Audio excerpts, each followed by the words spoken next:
Welcome. Today I'm going to use my TinkerLink, this box here, which is basically a cable connection point, to change over these road bars with something I prepared earlier, these flat bars. Okay, and as you can see, basically the TinkerLink is a cable link box whereby the cables from your brake levers and gear levers go into this junction, and from there they then connect to the cables going to the rest of your bike, which I personally like the idea of, especially as I have routing through the frame, and I really don't like changing all the cables every time I change systems. And I like changing systems because, well, let's face it, sometimes I want to go out cross country, other times I want to do a bit of gravel, sometimes I want to go through the city, and I have different bars. And actually, when it really comes down to it, I just like to tinker. So if there's anyone out there who shares my passion, then bear on with me, okay? So the first thing I need to do is get rid of some of the tension in the cables if possible. So for example, the rear derailleur, I'm just going to send the chain up into the largest gear if possible, stop it, and then I'm going to bring the derailleur back down again, which hopefully has loosened some of the tension. The same can go with the brakes. I've got disc brakes, so if they're slightly tensioned up with a pre-tensioner, release it a little bit, and that makes life a little bit easier. Okay, so next thing, I've got a couple of M4 screws in the front, same at the back, with an Allen key. I'm just now going to remove those casings, put them to one side.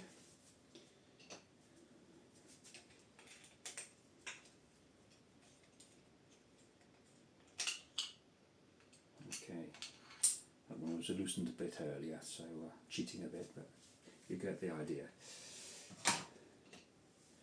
Right, now I just slide out the cables from their mounting. I mentioned in the previous episode, the actual cable links are made out of aluminium. The lovely golden one has been machined and anodized, and the silver one is in its raw state, and I made that on my coffee table about a year ago. But the system is the same, so I just have to disengage the cables, do the same at the back.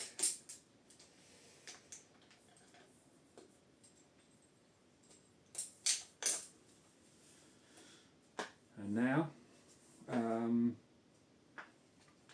as you can see, I have cables all over the place. Okay, but the casing, I can, in this instance, release the rubber grommets, bring it out, and save this part to put on the other handlebars afterwards. Pick up the grommet. Yeah, bought these on AliExpress, pack for 100, so should keep it going. Right, next I need to remove the handlebars.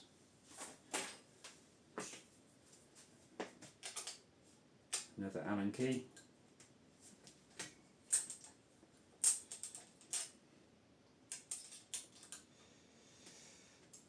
Diagonally to start with, keep the pressure the same, taking on, putting on.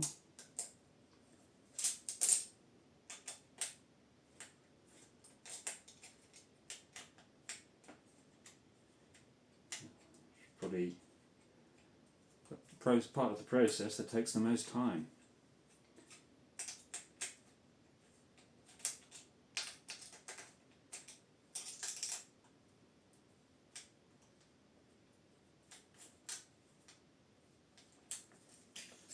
Try and be careful not to drop everything on the floor at the same time, at the same time as unscrewing.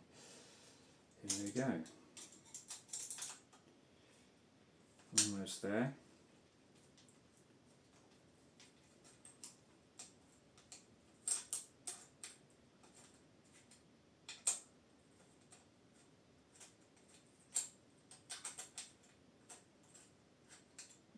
Do we have success? Oh, still a thread in there.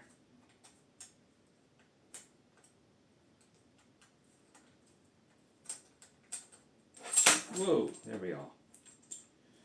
Right. There you have the handlebars. Free to go. Let's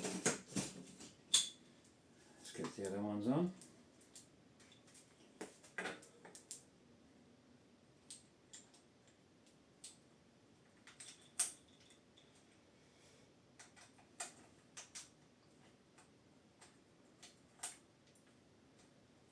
Definitely not a professional at this.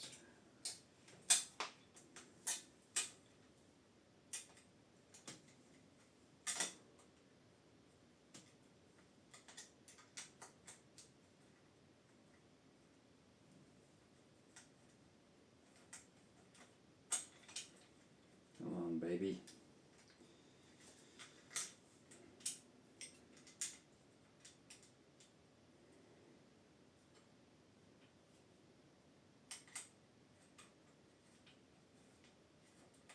There we go.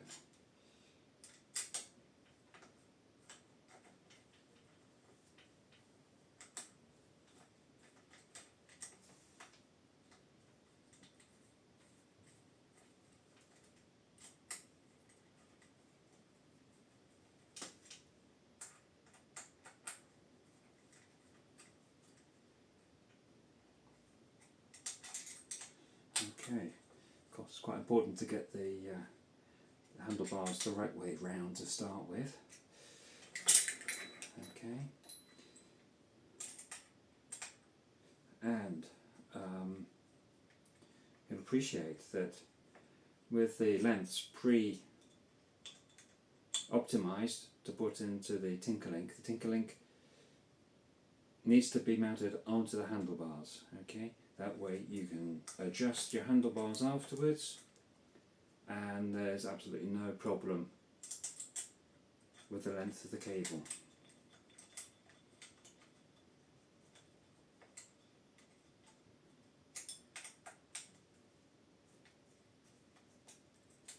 Okay, getting there.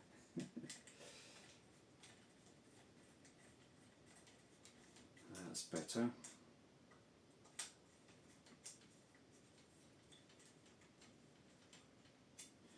Let's just get that final alignment.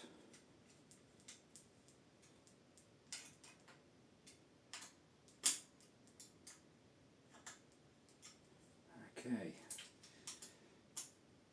It says 5 newtons. Well, Newton meters. Well,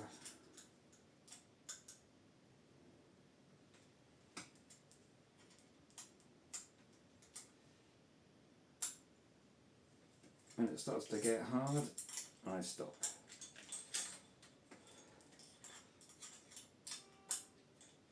There we go. Right, so that's the hard part done. Next,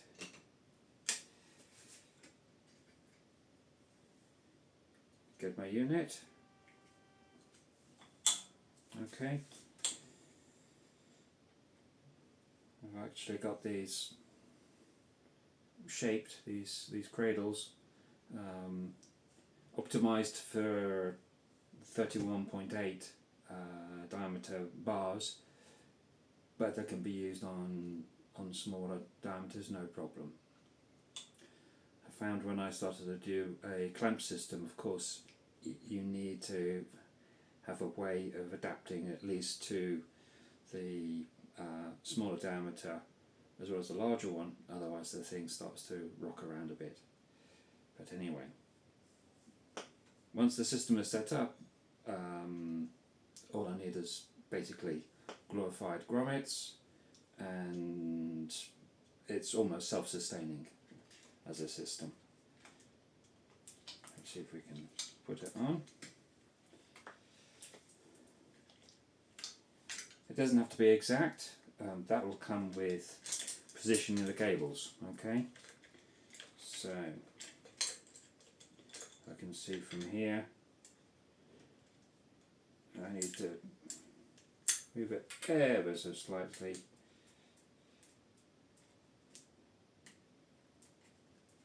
To the left, okay? Yeah, that's fine. Right, the next tricky thing is to mount your cables.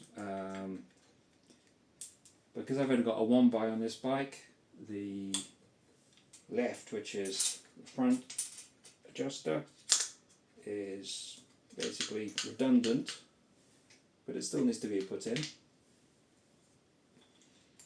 Okay, the front brake, I tend to put the, I'm European as well, so everything for the front I put on the left, and everything on the back I put on the right. But with the system you can set it up as you like, and if you're careful you can even interchange depending on what you prefer, or if you have other friends who want to use your bike, you can set it up differently with this system. Again, it depends on how you set up the TinkerLink, whether it's exactly centered, or when you're setting it up it's slightly biased to the left or right. Maybe you want it slightly more over to one side so you have space to mount a GPS navigation system or whatever. But anyway, I will get on. And I tend to put the cables in the back first. They're the more sort of, well, it's hard to see. I want them to get them out of the way as well. Then I tend to put the ones in the front. So we'll just battle on.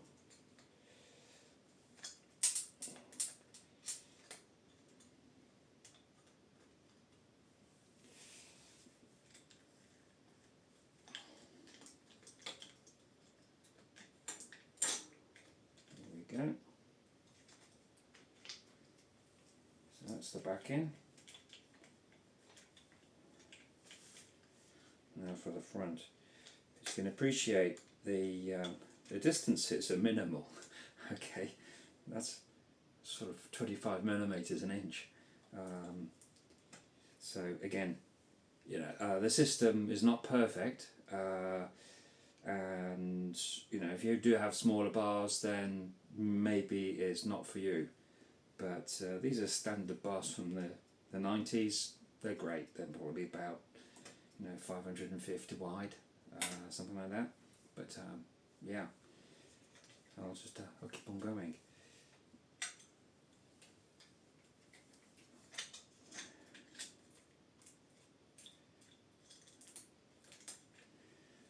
Put this in. Come on, baby. There we go.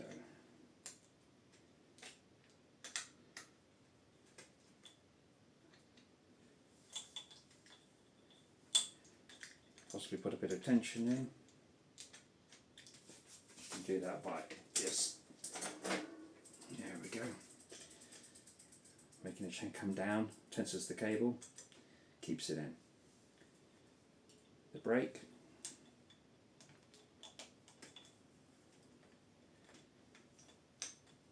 One side.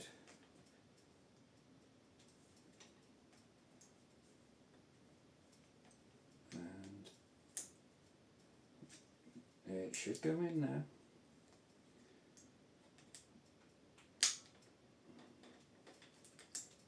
It's a bit of subtle persuasion.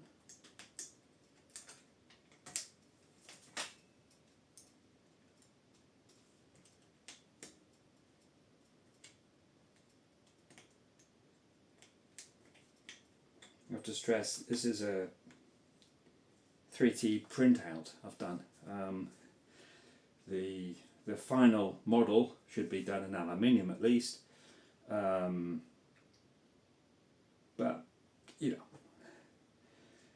there's only so much one can do. Right, next get the panels on. I see that excuse me, I see that the front gear changer has decided to come out again, of course, because there's nothing to tension it up. Pop it in. Pop the panel on.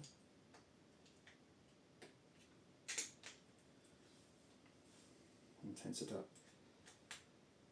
I did play with having just one bolt for both panels, but there are times when you could do with just sealing up first the back then the front. Yeah, just keep it simple. There's one, there's two. Let's do the same for the front.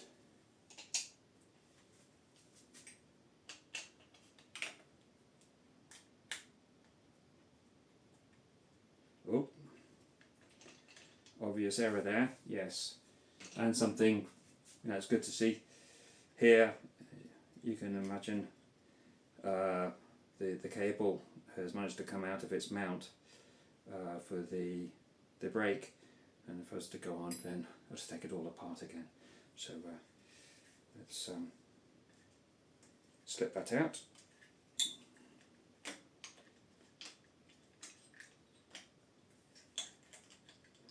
There's always one.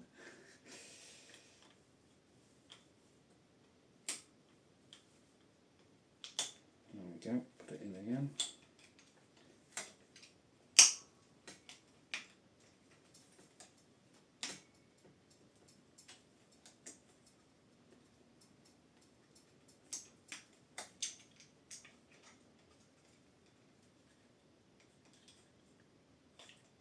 Let's reduce some of that tension a little bit.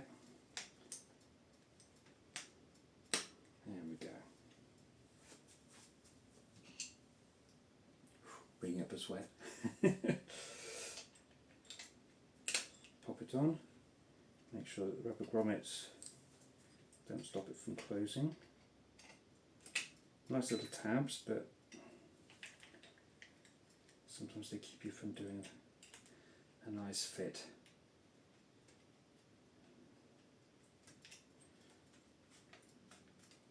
Here we go.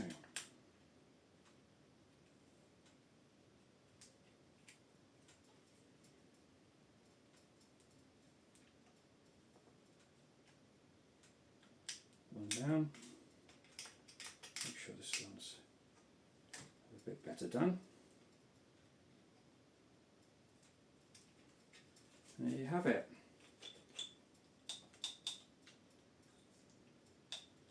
That's very tight, obviously. These were on my road bike earlier, and there are subtle differences between bikes, of course. Oh yes, that's a good one.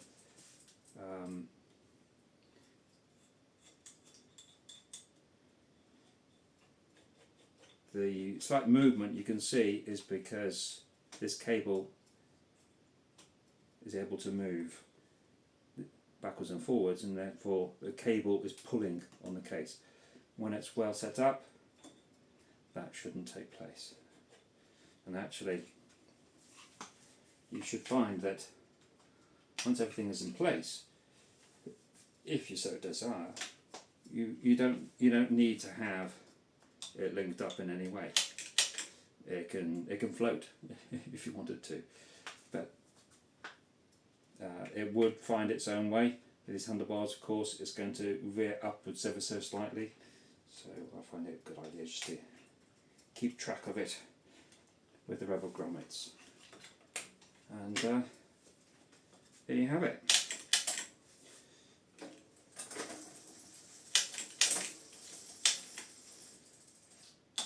Done. I hope that was interesting. A little bit laborious, 20 minutes I think by the looks of it, but hey, I like it. Cheers.